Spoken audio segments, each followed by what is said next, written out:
which is obviously fabulous from that perspective. But if you all of a sudden have 2 or 3 times your workload in a pandemic, it's a lot harder to figure out how to deal with that, how to set up a new strategy, bringing in staff, all of these things. Like, think about how much harder that is right now with everything that's going on. And I think I've definitely fallen into this trap of sort of feeling a bit sorry for myself and like, you know, oh, some people are so lucky, they've been really busy, or some people are so lucky, they've been furloughed. We have friends who are furloughed, you know, on full pay and don't have children. So they basically got to chill out and drink wine and watch Netflix for the last 8 months. And it's hard not to feel a little bit, it's hard not to feel a bit jealous and a bit like that's so unfair. Some people have it easier, or we think that they have it easier, but each situation comes with its own set of challenges. And mentally, like, for someone like me who doesn't like to sit still, if I was furloughed, yeah, it'd be great money wise not to be worried about that. And yeah, it would be lovely to just chill out and watch Netflix and drink wine for a couple of days, maybe a week. But I would go nuts. I would really struggle having nothing that I had to do or nowhere that I had to be for that length of time. So I think it's important to remember too that there are challenges all across the board. And if you are somebody whose business is absolutely thriving right now, that has its own challenges, and you're allowed to talk about that. You shouldn't feel guilty for saying this is hard too, because it absolutely is. It's trying to navigate whatever your situation is. And for a lot of us, that situation is constantly changing. And I think maybe that's where a lot of the overwhelm comes from as well, is just the constant having to adapt. My PT, for example, Miriam, who is fab, she has had to adapt so many times throughout this. So when the first lockdown hit, she was like, I'm not deserting you guys, we'll figure out a way to work. And she set up Zoom PT sessions. She set up a group for her community so that we could all kind of come together on Facebook. She posted in there almost daily, I think, and everybody connected and felt like they were still part of the community at the gym. And she even added like some extra classes and things so that you were actually getting more than your normal PT session that we do at the gym. Then when she was allowed to open the gym again, they had to make loads of changes in there to make sure there was enough space for each client to train in their own area. They had to get extra equipment in to make sure that there was enough for everybody to have their own. And then obviously all the processes that needed to be put in place with like temperature checks and sanitizing stations and all of these things. So that was a ton of work. And then the gym was open for, I don't know what that was, maybe 8 or 10 weeks. And then all of a sudden she had to shut again. So that constant need to adapt and to find ways to work with the ever-changing situation is so tough. It's the same with, you know, our local cafe that I mentioned before. I mean, she opened for takeaway and had to get everything set up for that, and, you know, the big plexiglass screen and all of that put in. So that was fine. And then she opened up one table inside because of the way the cafe set up. That's the only way it worked. And then now she's had to shut that again and kind of jig the whole setup. So people are having to change constantly, and that is exhausting. And even just trying to stay on top of all the regulations, I get inquiries through all the time. Are you allowed to shoot this kind of work right now? What can you do? When are you going to offer it again? And it's exhausting trying to stay on top of it all, trying to be responsible, of course, and making sure that you are adhering to all the restrictions, but also trying to explain to clients why certain types of work can't go on right now. And yeah, it's definitely been exhausting. And I think if I think back to the last lockdown, I guess, I was really just giving it my all, even though there weren't, you know, many leads coming in. I was getting almost new inquiries.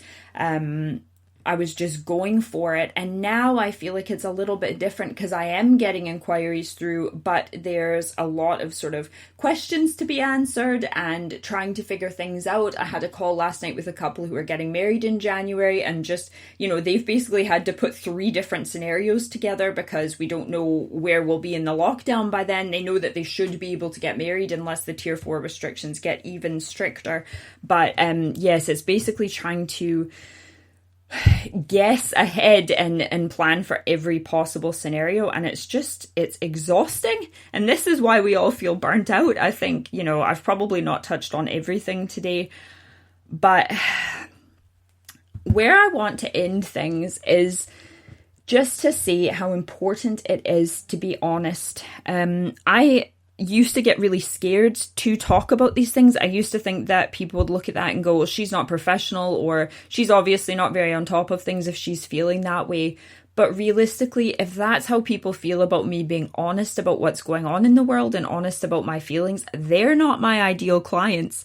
And if, you can't please everyone, and there will be some people who want the people that only share their highlight reel and only share their accomplishments and look super, super successful.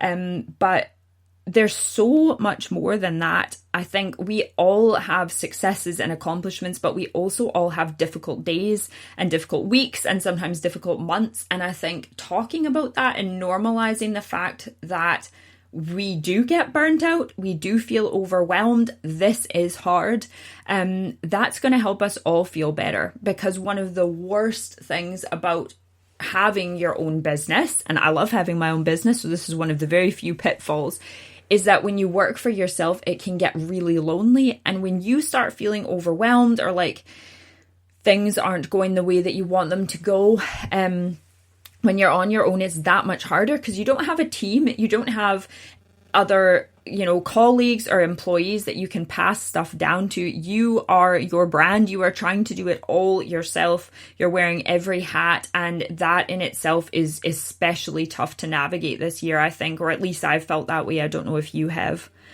To end things off, I think I'm going to try and be a bit kinder to myself this time. I think we are halfway through the proposed sort of 3-week lockdown period, but I think there is, of course, a chance that that can be prolonged, or we could get out of it and go back to it or whatever. So I'm trying really hard this time to just take things day by day. I'm trying to make myself more manageable to-do lists. Obviously not doing so great since I told you what time I worked till the last 2 nights, but I'm going to try and be a little bit better with it, to take my own advice and practice what I preach and actually shut the laptop at a reasonable time. Let days off be days off and not feel like I have to be on Instagram worried about engagement, or I have to be answering every email and message that comes in. I'm going to try and remind myself that there are no shoulds, and there are very few needs when it comes to things getting done, and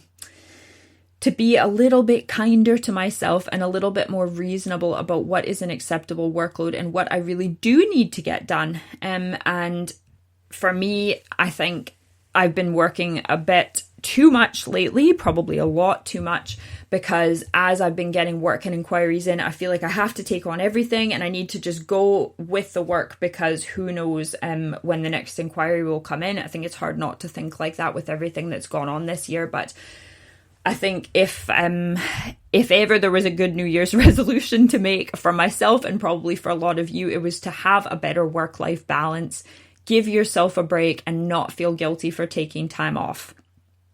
So I'm going to leave that there for today, because I've rambled on for about, what are we at, 38 minutes now. Thank you so much for listening in. I hope that didn't sound like too much of a, I hope I wasn't being too much of a downer. I hope that rings true, or that you can relate to at least some of that. And I hope that if you are out there listening and you are feeling that way, you know that you're not alone.